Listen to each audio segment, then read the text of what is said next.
Let's talk about primary schools returning. We had quite a lot of rows about this in the last few days. The government basically say they want primary schools to return on the 1st of June. That's basically would be Monday, 2 weeks' time, at the end of what would normally be half term. Not that any of us are going to really notice, but we have seen, haven't we, that many teaching unions are very upset about this and do not want schools to return. We're going to be talking about this with the chair of the Education Select Committee, Conservative MP for Harlow, Robert Halfon, in just a few moments. First up, though, let's talk about the number of councils, Bury and Liverpool and Hartlepool and others, who have said they're going to defy the government plans to reopen primary schools. Bury has joined Liverpool and Hartlepool to say, no, we simply will not reopen our schools. Tamoor Tariq is the council's lead member for Children's Services, Schools and Families, and he confirmed the decision that Bury schools will stay closed, said, we recognise the importance of schools reopening. We also recognise that role of getting children back to school and helping to kickstart the economy. But this needs to be done with the safety of school communities at front and centre. Well, I'm delighted to say Councillor Tamoor Tariq joins us right now. Good morning to you. Good morning. Good morning. Why do you not want to reopen the schools, the primary schools in Bury? I think the important point is, Julia, it's not just that I don't want to reopen the schools or Bury Council has taken the view not to reopen the schools. It's actually the ask of the school community, and I include in that our head teachers, our teaching staff, and our parent and carer community. If you don't have those important stakeholders on board and in support of the government's plans, there's little chance of ensuring a successful reopening of schools on the proposed government timescale, the 1st of June. There is little trust and confidence in the national guidance that's come out. There was little clarity in the Prime Minister's statement last Sunday. And there has been, unfortunately, day after day, credibility issues with advice that's coming out of government. That's why it's caused a lot of anxiety, a lot of stress, certainly amongst head teachers, but also across the teaching staff as well, amongst the teaching union, and of course amongst parents. We have taken a decision on balance that protects the health and safety of our young people and of the parent and carer community, as well as our teaching staff. Right. Okay. Tamoor, okay. Let's talk about some of what you've had to say. You're talking about stakeholders of school communities. We haven't got stakeholders in communities. We've got parents, we've got pupils, and we've got teachers. Those are the crucial people. Okay. If you tell parents it's unsafe, they won't want to send their children back. It's not up to the pupils because they're kids and they don't know any better and they'll do what they're darn well told. The teachers, now the teaching unions say they're opposed to this. An awful lot of teachers are quite happy to go back. The head teachers unions are happy for children to go back. Numerous academies across the country are happy to go back. Do you think it's just a pure coincidence that it happens to be a bunch of left-wing Labour councils that happen to oppose a Tory government's policy on this? Is there no politics involved in this at all? Well, I think that's quite hypocritical coming from you, Julia. What's hypocritical? Talking about politics, first of all, I'd ask you... I don't understand what's hypocritical about my question. To apologise this morning for labelling Bury Council as a bunch of idiots, as you did on social media. That is what I call politically motivated. What's hypocritical about that? Excuse me. The decision that we took. Have you had conversations with head teachers? Have you spoken to teachers? Have you spoken to teaching unions? Have you spoken to parents, Julia? I think yes, all of the above. I have spoken to all of the above. Tamoor, I don't know how it works on your council, but we actually have conversations on the radio. We don't just sit and rant. They are not in support of the government's plan. Tamoor, you accused me of being hypocritical. I'm not a hypocrite. I could be accused of many things, not a hypocrite. I said that Bury Council were a bunch of idiots for a very, very simple reason. When the medical and scientific evidence from as high up as the chief scientific advisor of the world... Tamoor, how dare you Tamoor, do you see how it's really, really difficult for you to listen to me if you're speaking over me? If you are ignoring the medical and scientific evidence, which is very clear from very many different countries that have reopened their schools, including Sweden that had their schools open all this time, the World Health Organization chief scientist, and the advice of the chief medical officer and the chief scientific officer of this country, and you're ignoring it because, I'm not sure and some parents and teachers might not like it, then yeah, you're a bunch of idiots. Well, I think, Julia, it's quite hypocritical from you, to be honest. Sorry, why do you keep... do you know what the word hypocritical means? Julia, let me be honest. If we have managed to get your opinion that's opposite to ours, then we wholeheartedly have made the right decision. I'm convinced this morning, more than ever, that we've made the right decision. And it's a badge of honour for hypocrites like you to call out our authority. You talk about other countries. I noticed you didn't quote France. We've had over 70 cases since they've reopened our schools. And yes, parents and carers are important in this. Pupils are important. Their health and safety is important. Our teachers are important. Our head teachers are important. And people on the political argument of your side have... My side? What's my side? What's my side? We all know what side you're on. No, tell me what my side is, Tamoor. Teachers, you're not on the side of pupils. You're not on the side of parents. Okay, I'm proud to say Bury Council Tamoor. Tamoor, you're going to have to let me speak as well.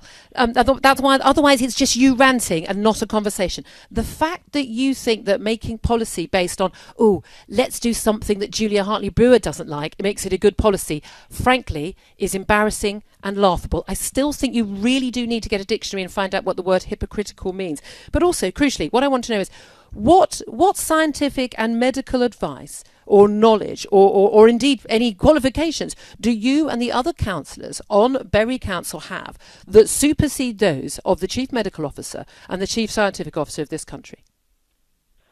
I think you need to look at the facts on this, Julia. No, I just asked you a specific question. Could you answer that question? I'm going to answer the question, Julia. Is that okay, if you give me a moment?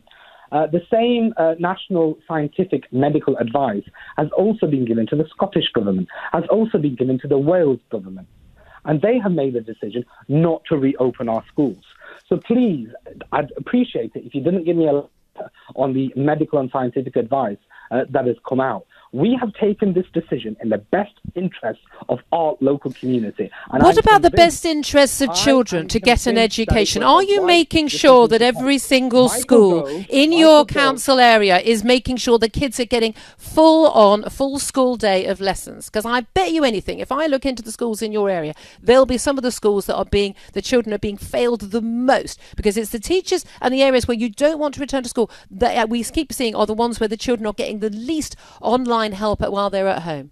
Are you making sure every child is getting a full day of lessons right now? Let me be clear, Julia. Are you yes or no? Yes or no? Let me use this opportunity. You're the councillor in charge. It's a yes or no. Sorry. Answer the question. Can I answer the question? Yes, answer it. It's a yes or no. Are you making sure every child at primary school in your area is getting a full day of lessons? Yes or no? Yes, they are. And I'll tell you why they are. Yes, are they? Okay, we'll check that out.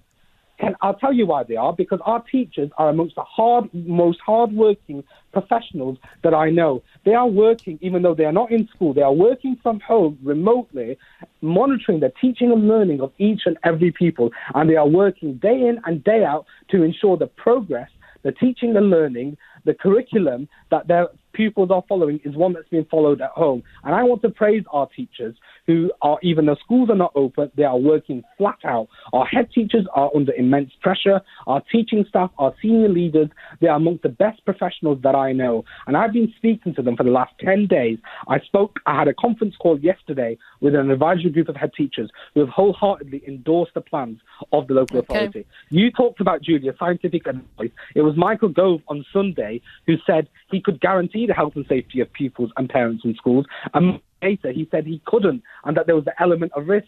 Well, I'm sorry. No, he didn't. No, he didn't contradict himself. For the government. There's an element, Tamoor. There's an element of risk. In the care homes, it has not had a good record on track and trace, on testing, on PPE, and we do not have trust and confidence in the government's guidance. We made the right decision, Julia. There is a risk every single day. By labelling our local authority in the way that you have, you are an absolute disgrace. I'm hypocritical and I'm a disgrace. I think that when you ignore the advice of the Chief Medical Officer and Chief Scientific Officer of this country, and you put the risk of children's education and their future lives forever at risk because of a gut feeling and a chance to attack a government because you don't like them, I think that makes you a bunch of idiots. I stand by that. Not the people of Bury, not the good people of Bury, just the council. In the best interest of our teachers and in the best interest of our parents. You talk about government advisors. CFE advisor, Usman Rahman, actually addressed addressed the Science and Technology Select Committee to say that he didn't have confidence or he didn't have plans to give reassurance that schools could reopen. He then had to issue a letter saying the absolute opposite. So please don't tell me that the government have got this right. They have messed up time and time again. And it's the community out there, it's the country, it's the parents and carers who day after day have less and less trust and confidence in this government. And yes, we have taken the decision because we don't have confidence in the government. And that is the right decision to take for our local community, Julia. You may not agree with it, but I say to you this morning, I am more convinced than I ever was that we have taken the right decision. Okay, would it be all right if you just didn't keep repeating the same thing? Tamoor, I understood what you said. Look, there's no doubt at all there have definitely been some problems with government policy. I speak to cabinet ministers every single day, and I question them on the mistakes. Okay, I'm speaking now. Tamoor, I don't know whether you have an issue with women speaking or just other people speaking, but I'm speaking right now. We have lots. There are lots of issues what the government has done. However, when we see all the other countries around the world that are returning their young people to school, and all the evidence that young children do not, or they get the infection, but they very rarely show symptoms. A tiny fraction of children get serious symptoms, and even tinier are at risk of actually dying from the disease. And when we see there's no evidence in any study of any proof that any teachers are catching the disease from pupils around the world, repeated numbers of studies, do we not think that the risk to children from not being in school is far greater than the risk of children going to school and the risk to teachers? I think, Julia, to be honest, there is quite a risk to pupils and to teachers. That has come out in various forms. No, it hasn't. No, you're saying I think. No, the medical evidence is clear that's not the case. Our young people do not understand social distancing.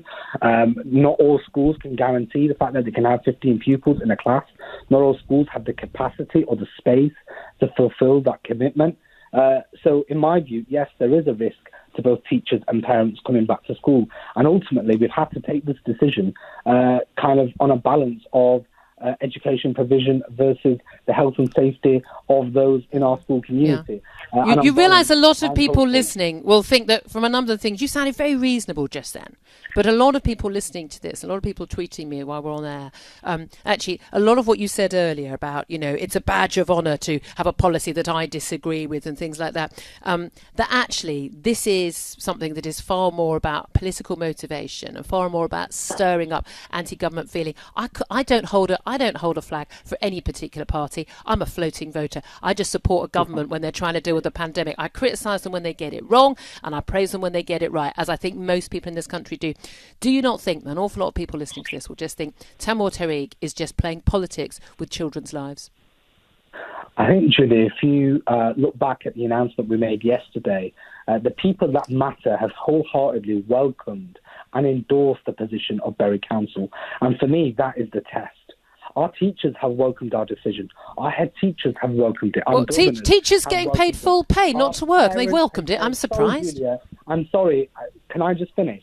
Our parents and carers wholeheartedly have welcomed the decision. You say that you have no political motivation. Well, then I ask you to question yourself as to why you decided to put out that comment in such a derogatory manner. Yes, you can disagree with Bury Council, as I can disagree with you, but there's no way that it's not acceptable for you to label a whole organisation that represents... I can use any words I want, Tamoor. I think you're a bunch of idiots. So can I then, Julia. So can I. What words do you want to use? We are a local authority. What words do you want to use about me then? Come on. We are a local authority that represents over 200,000 people, and we've taken the decision that's in the best interest of our local community. It's one that I stand by, it's one that Bury Council stands by, and it's one that our school community stands by. When the children, we're going to have to leave it there because we're well over time. When the good people of of Bury see the results of their children's education, and they see that how much when they've lost, effectively months and months and months of education, and by the way, the risk is still going to be there in September, so I'm assuming the kids aren't going back in September either, and when those qualifications they get aren't up to scratch and they can't get jobs and can't make a future for their lives, then you know what, I hope you remember that responsibility. Councillor Tamoor Tariq is a Labour Cabinet Member for Children's Services, Schools and Families on Bury Council. 7:32 is the time. Let's get the latest headlines.